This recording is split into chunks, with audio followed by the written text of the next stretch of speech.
Vitamins और खनिज लवण। शारीरिक पोषण के लिए पौष्टिक भोजन का महत्व।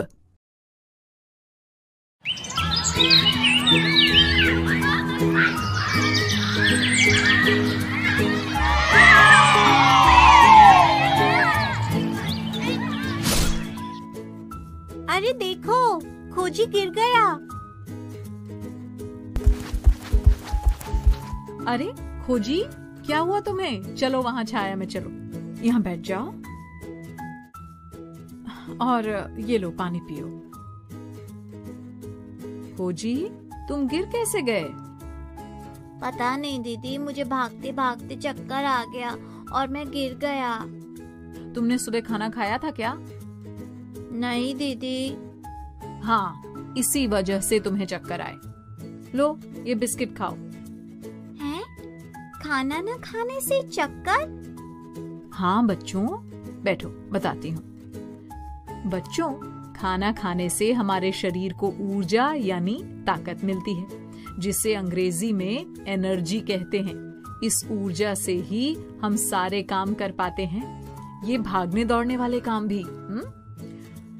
ओह, तो इसलिए खोजी को चक्कर आया, क्योंकि खाना न खाने की वजह से उसकी ऊर्जा यानी ताकत कम हो गई थी। बिल्कुल सही सवाली। दीदी, खाने में ऐसा क्या होता है जिससे हमें ऊर्जा मिलती है? खोजी, दिन भर में हम कुछ पका हुआ खाना खाते हैं, जैसे रोटी, दाल, चावल, और कुछ कच्चा खाना खाते हैं, जैसे सलाद के रूप में टमाटर, प्याज, खीरा। इन सभी खाद्य पदार्थों में कई ऐसे घटक यानी पदार्थ पाए जाते हैं जो हमारे शरीर को ऊर्जा व पोषण देते हैं और उसे स्वस्थ बनाए रखते हैं। इन पदार्थों को पोषक तत्व कहते हैं। अंग्रेजी में इन्हें न्यूट्रिएंट्स कहते हैं। कौन से पोषक तत्व दीदी? सवाली, भोजन में कार्बोहाइड्रेट, प्रोटीन, वसा, विटामिन तथा खनिज लवण आदि पोषक तत्व होते हैं। इनसे ही हमारे शरीर को ऊर्जा और पोषण मिलता है, मतलब हमारे शरीर की जरूरतों की पूर्ति होती है। पता है बच्चों, अलग अलग खाद्य पदार्थों में अलग अलग पोषक तत्व होते हैं। कैसे संपर्क दीदी?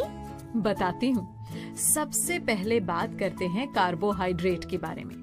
ये शरीर को ऊर्जा और शक्ति देने वाला मुख्य पोषक तत्व है।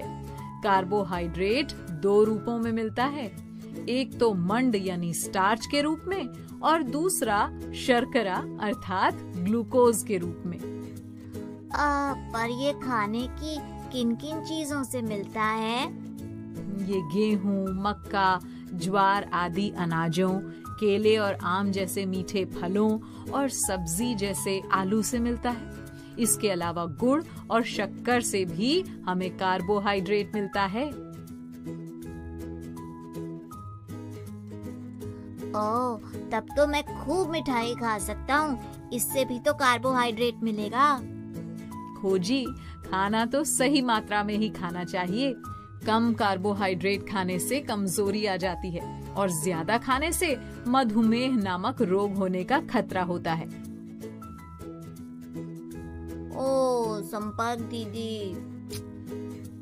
दीदी, मुझे तो दाल पसंद है। दाल में क्या होता है? दाल में प्रोटीन होता है सवाली। चना, उड़द, अरहर, सोयाबीन आदि से प्रोटीन मिलता है और इनके अलावा अंडे, मांस, मछली, पनीर और दूध में भी प्रोटीन बहुत अधिक मात्रा में पाया जाता है। प्रोटीन से भी ऊर्जा मिलती है? नहीं सवाली, प्रोटीन हमारे शरीर की त्वचा, खून, मांसपेशियों और हड्डियों के विकास और निर्माण के लिए बहुत जरूरी होता है। प्रोटीन वाले भोजन को शरीर वर्धक या वृद्धि कारक भोजन भी कहा जाता है, क्योंकि ये शरीर की वृद्धि करता है।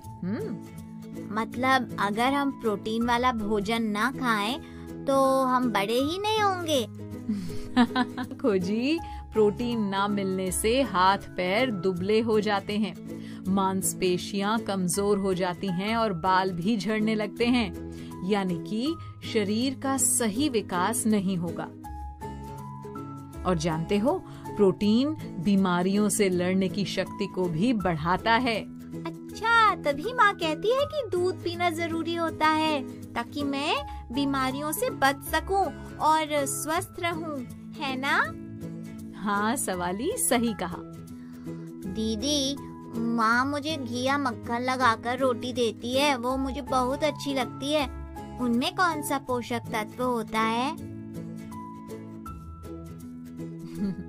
घी तथा मक्खन से हमारे शरीर को वसा यानी फैट मिलता है। नारियल, मूंगफली, सरसों, सोयाबीन आदि कई तेल और अंडे, मांस, मछली और दूध भी वसा के स्रोत हैं। अंडे, मांस, मछली और दूध से प्रोटीन और वसा दोनों मिलते हैं क्या दीदी? हाँ खोजी, किसी एक खाद्य पदार्थ में एक से अधिक पोषक तत्व भी हो सकते हैं। अरे वाह दीदी! एक और बात बच्चों, वसा शरीर के लिए एक शक्तिदायक ईंधन के समान होता है। ये शरीर को ऊर्जा तथा गर्मी प्रदान करता है। दीदी, इसका मतलब मैं अगर बहुत सारे समोसे खाऊंगा तो बहुत ऊर्जा इकट्ठी कर लूंगा, है ना?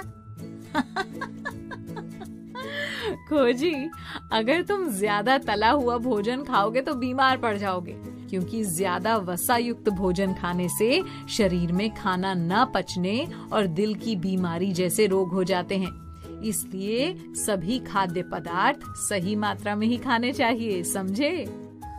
हाँ दीदी, समझ गया। दीदी, ये हरी सब्जियाँ हमें क्यों खानी पड़ती हैं? इनमें भी कोई पोषक तत्व होता है क्या? सवाली, हरी सब्जियों से हमारे शरीर को विटामिन और खनिज लवण प्राप्त होते हैं। ये दूध, अंडे और फलों में भी पाए जाते हैं। ये कई रोगों से हमारे शरीर की रक्षा करते हैं। और अगर मैं सब्जी न खाऊं तो? अगर सब्जी नहीं खाओगे तो शरीर में विटामिन और खनिज लवणों की कमी हो जाएगी, जिससे आँखों, दांतों और हड्डियों के रोग हो जाते हैं और ये सभी अंग अपना कार्य सही तरीके से नहीं कर पाते। समझ गए ना? हाँ संपर्क दीदी, तब तो खानी ही पड़ेंगी सब्जियाँ। तो बच्चों, याद रखना कि अगर अपने शरीर को स्वस्थ बनाए रखना है तो हमेशा ऐसा भोजन खाना जिसमें ये सभी पोषक तत्व मौजूद हों। एक और जरूरी बात, हमें हमेशा घर का बना हुआ पौष्टिक भोजन ही खाना चाहिए, तभी शरीर का उचित पोषण होगा। दीदी, इसका मतलब हमें बाजार वाला खाना नहीं खाना चाहिए? बच्चों, तुम सबने देखा होगा कि अक्सर बाजार में खाने की चीजें खुले में ही रखी होती हैं और आसपास गंदगी भी होती है कि नहीं? हाँ दीदी, उन पर मक्खियाँ भी भिन भिन आ रही होती हैं। हाँ खोजी, सही कहा। इसलिए वो चीजें खाने से उनसे जुड़ी गंदगी भी हमारे शरीर में चली जाएगी और हम बीमार पड़ सकते हैं, समझे ना? जी दीदी। अगर कभी बाजार से लेकर कुछ खाना है तो ये देख लेना चाहिए कि वो चीज साफ सुथरी जगह पर हो और ढकी हुई हो। और हाँ, एक जरूरी बात, ज्यादा तली हुई चीजें जैसे समोसा, पकौड़े आदि को कम से कम खाएं। चिप्स, बर्गर, कोल्ड ड्रिंक, इन सब से परहेज ही करना चाहिए। पर क्यों दीदी? ये सब तो कितने स्वादिष्ट होते हैं, तो फिर इनको क्यों नहीं खाना चाहिए? क्योंकि ये सभी चीजें खाने में तो स्वादिष्ट लगती हैं, लेकिन अगर इन्हें ज्यादा खाएं तो ये हमारी सेहत को बहुत नुकसान पहुंचाती हैं और हम ब्लड प्रेशर, किडनी और मोटापे से संबंधित बीमारियों की चपेट में आ जाते हैं। अब समझ गए ना कि स्वस्थ रहने के लिए क्या और कितना खाना चाहिए? हाँ दीदी, अब हम समझ गए हैं। तो बच्चों, अब तुम सब भोजन के मुख्य घटकों और पौष्टिक भोजन के बारे में बहुत सी बातें जान गए हो। अब मेरे सवालों के जवाब देने के लिए तुम सब तैयार हो ना? हाँ जी दीदी। बच्चों, ये बताओ कि भोजन हमारे शरीर के लिए क्यों जरूरी है? क्योंकि भोजन से हमें ऊर्जा मिलती है दीदी, जिसकी वजह से ही हम अपने सारे काम अच्छे से कर पाते हैं। बिल्कुल ठीक। अच्छा, तो ये बताओ, हमारे भोजन से हमें कौन कौन से पोषक तत्व मिलते हैं? मैं बताती हूँ दीदी। भोजन से हमें कार्बोहाइड्रेट, प्रोटीन, वसा और हाँ, और विटामिन तथा खनिज लवण मिलते हैं। अच्छा, अब दो ऐसे खाद्य पदार्थों के नाम बताओ जिनसे हमारे शरीर को कार्बोहाइड्रेट, प्रोटीन और वसा मिलता है। गेहूं और आलू से कार्बोहाइड्रेट मिलता है दीदी। दीदी, प्रोटीन हमें दूध और दाल से मिलता है। और दीदी, वसा घी और तेलों से मिलता है। शाबाश बच्चों, बिल्कुल सही बताया। वाह। अब ये बताओ कि अगर हमारे शरीर में विटामिन और खनिज लवणों की कमी हो जाए तो क्या होगा? दीदी, तब तो हमें बीमारियां लग जाएंगी, पर याद नहीं आ रहा कौन सी बीमारियां। विटामिन और खनिज लवणों की कमी से हमें दांतों और हड्डियों की बीमारियां हो जाती हैं। हाँ दीदी, अब मैं याद रखूंगा। अब एक अंतिम सवाल ये बताओ कि कौन से भोजन को शरीर वर्धक भोजन कहते हैं? दीदी, जिस भोजन में प्रोटीन होता है उसे शरीर वर्धक भोजन कहते हैं। बहुत अच्छे बच्चों, शाबाश। तो बच्चों, पोषक तत्वों के बारे में बाकी बातें अगली बार करेंगे। तो चलो, अब संपर्क भैया से मिलो।